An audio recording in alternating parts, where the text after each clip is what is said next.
आदरणीय देशाचे नेते तसेच माजी कृषी मंत्री शरदचंद्रजी पवार साहेब व त्यांच्या वाढदिवसानिमित्त आपण सर्वजण या ठिकाणी आज व्यासपीठावर उपस्थित सर्व सहकारी समोर बसले सर्व माझी मायबाप जनता या ठिकाणी आज उपस्थित राहिली वेळा करून आणि दरवर्षीप्रमाणे 5-6 वर्षापासून आपण पवार साहेबांच्या वाढदिवसानिमित्त काहीतरी गरीब गरजू विद्यार्थ्यांना म्हणा एक समाज उपयोगी वस्तू त्या ठिकाणी वाटप करत असतो। असा पवार साहेबांचा वाढदिवस एक आगळावेगळा आपण या ठिकाणी दरवर्षीप्रमाणे साजरा करत असतो।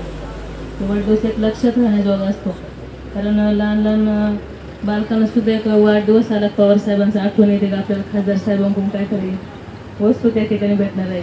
तसे सर्व त्या ठिकाणी लहान लहान छोटे बालगोपाळ विद्यार्थी असतील सर्व या ठिकाणी आज सायकल नेण्यासाठी आतुरतेने उपस्थित राहिले आहेत 9 वाजल्यापासून। अधिक न बोलता, कारण पवार साहेबांविषयी जर बोलायचं म्हणलं तर तितकी काही मी मोठी नाही, कारण पवार साहेबांविषयी बोलायचं म्हणलं तर एक दिवस पण आपल्याला पुरणार नाही। असं आगळं वेगळं कर्तृत्वान नेतृत्व आणि दातृत्व पवार साहेब आहेत आणि त्यांना जर भेटले काही वेगळीच ऊर्जा त्या ठिकाणी मिळते।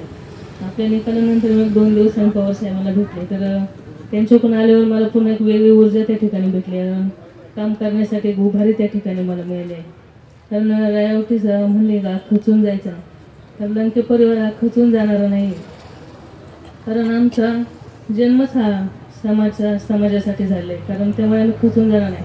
कारण दुसऱ्या-तिसऱ्या दिवशीच आम्ही खासदार साहेब असतील, मी असं आमचे दीपकांना असतील, मी सर्वजण त्या ठिकाणी कार्यक्रमासाठी प्रत्येकाच्या सुखादुःखात त्या ठिकाणी असतो। आता ते झाल्यावर सुद्धा आम्हाला भरपूर त्या ठिकाणी लग्न कोणाचं वर्ष लागतं त्या ठिकाणी जायचं आहे, तर सर्वांनी खचून तर जायचंच नाही। त्यामुळे आपण सर्वांनी नव्या उभारीने आपल्याला त्या ठिकाणी पुन्हा कामाला त्या ठिकाणी लागायचं आहे। तर मी माझ्या वतीने तसेच उपस्थित सर्व माझी मायबाप जनतेच्या वतीने उपस्थित सर्व व्यासपीठावरील माझ्या सहकाऱ्यांच्या वतीने आणि खासदार निजनते साहेब यांच्या वतीने मी पवार साहेबांना खूप खूप कोटी कोटी अशा सदिच्छा शुभेच्छा वाढदिवसानिमित्त देताना त्यांचं आयुष्य पुढचं सुद्धा राहिलेलं आयुष्य सुख समृद्धीचं आणि आरोग्यदायी आणि भरभराटीचं जावं अशी मी सदिच्छा शुभेच्छा देते या ठिकाणी थांबते। आणि सर्व या ठिकाणी विद्यार्थी गरजूवाले त्यांना लगेच आपण त्या ठिकाणी सायकलीचं वाटप तसेच आपला फिरता दवाखान्याचं सुद्धा आपण त्या ठिकाणी गाडीचं उद्घाटन केलेलं आहे।